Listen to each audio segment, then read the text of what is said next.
Mwaramutse hari umuntu yasize message ngaha bo mugabo ntiyabishyize nko gutera ubwoba neza ko yashyizeho nk'umuntu amfitiye impuhwe avuga ati mbe buriya nk'ubu igihugu urimwo ntigishobora kugiriranira amasezerano n'Uburundi bakagutanga mu Burundi bakakuzana no urambabarira ivyo ndabibajije kuko muri droit international nize yuko inyungu z'umuntu canke z'akagwi ziri hejuru y'inyungu z'ibihugu hagati yavyo sinico co bisigura ko umuntu adashobora gutuma imigenderanire iri hagati y'ibihugu itosekara kubera umuntu ku gatwe kiwe. Okay, inyishu oya. Kumvo yambe nakubwira jewe nta crime nakoze, nta caha nakoze, okay? Je nta caha nakoze mu Burundi ndumwere mfise dossier vierge, de nta kuntu uvuga ngo njana ahantu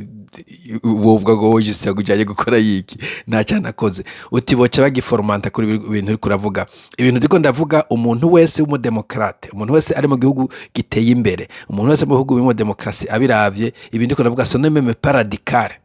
N'ibintu bisanzwe nta muntu avuga ngo dufate inkoho sindabwira abantu ngo jya no mwibarabara kandi ivyo byo birarekuwe mu bindi bihugu ngi muri kino gihugu ndimwo mvuze nti kundasavye mu abantu mwe muri ko murandenganywa babanyeshuri ku university ya mugo abanyeshuri baba migrant babaki muje mwibarabara mu bireke kuba mwemere mu ministre wacu n'umuhimbiri nta na kimwe bankoza. Okay, donc ndiko ndavuga sonne même pas radical ntivyegereye na radicalisme wanashaka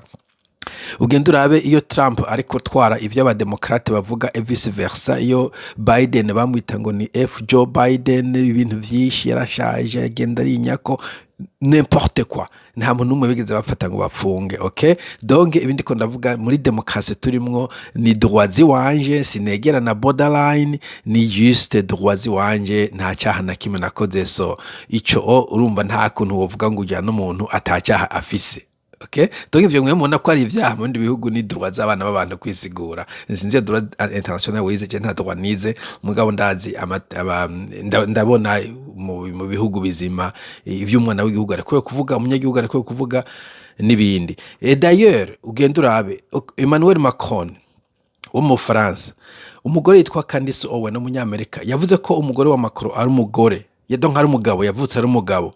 bagiye kumwitwarira nabo muri Amerika bagenda gushinga ntuzeye urubanza sinze ko barutsinze ntawo ziko vyagenze lawsuit, ntabwo bavuga ngo duhe Brigitte babanka nkande so iwanyu n'umusitwa wa Amerika genda umuboranye muri Amerika nimba yagukora icyaha bagiye kumubanya muri Amerika. Emmanuel Macron genda urabisohora hazi ndazovuga igifaransa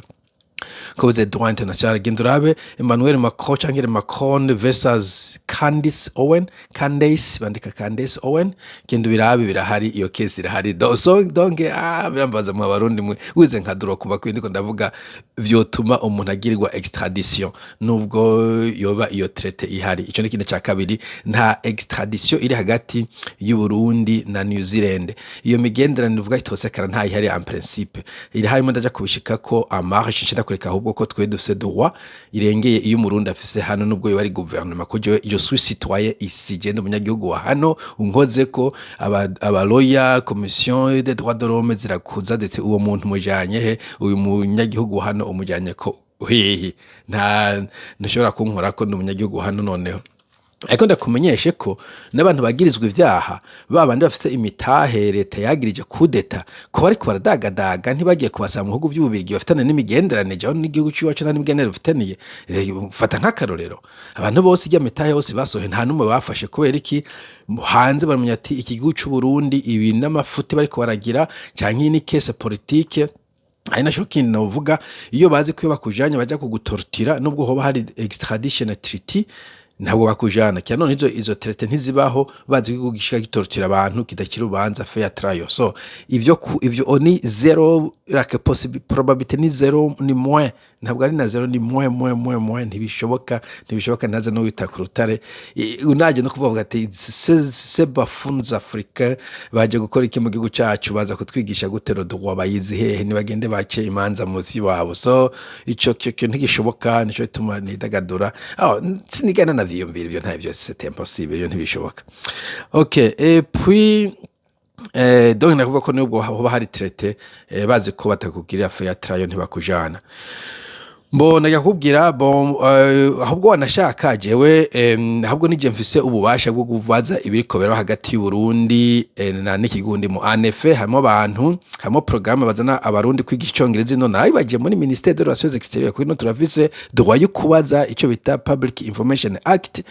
Numvise ko abarundi baza ngaha akwiga icongereza baza ryari ni bangahe etc. Barandugiye amadone email ndende cyane ibibazo byose nababajije muri aba vetting byose barandugiye baranyishura as a citizen no mwaka hazoza babiri no kubwira nuko imena yuguruye abaje muri iyo myaka yaheze yari umwe canke babiri no mwaka hazo ko hazoza babiri barambwira igisagara bazoshikiramo barambwira naho bazoja kubatembereza okay ndabaje bazoshika ku munsi wa kangahe maze kuboneka bazowumbwira kuko jewe ndi umunyagihugu mfise droit kuri information za kino gihugu ntabwo leta y'u Burundi indusha ubushobozi mu gihugu ciwanje soko bikora hano umusitwaye afise ububasha droit international mfite ububasha peu importe ugomba kubuhohotera nico tuma évidemment ubona haraba exilé politique sino bose bacasubiza mu gihugu ciwabo bakafungwa. So nico nashaka kukumenyesha nta bwoba ntungira ubwoba I'm fine nta bubasha leta y'u Burundi ifise bwo gusaba umuntu mu gihugu na kimwe en dehors peut-être de l'Afrique. Sino muri Afrika si bihugu byose muga mu bihugu by'Uburayi nta u Burundi ko babuzi kuko buzi ko igihugu kitarimwo droit donc iyo réputation uyifise ucutakaza iyo sinzi ko noita droit international ucutakaza droit yo gusaba umuntu nubwo yakoze ivyaha bimeze gute kirese nka bijya vyaha vyabaye rokoni na on vya genocide nibiki bijya kameme ico gihe kumbure bafise ico bahagaraka mugabo naho nyene bopfuma babajana mu kindi gihugu gibona mu Rwanda bavuze ati bo Rwanda bavuca avuye mu ntambara dusize tribunal mu Rwanda ho bava mu kwihora canka karenga n'ibiki ibintu biracashushe reka tubashire Arusha u Rwanda maze kuba stabilize bit baratangwe kubanuka mu Rwanda. So nuko bimeze u Burundi ko bumeze ubu nubwo kwagiriza icaha bofuma bahitamo indi sentare za gucira mu gorubanza pana mu Burundi nico ragana kumenyeshe bantu b'Imana abantu mu Burundi mwaragowe aha turi free turi libre ibi ndiko ndavuga nta naho vyegereje na ntuzeye kaje uncira ubanza kuje droit ya hano tujya kuncira ubanza kuje droit ya China ya Canada n'ibindi ibihugu bifitanye ama convention bien sûr mugaba ibihugu biteye imbere bivuze ko binganya ntuzeye liberté d'expression binganya droit ku buryo bavuga ati bo umuntu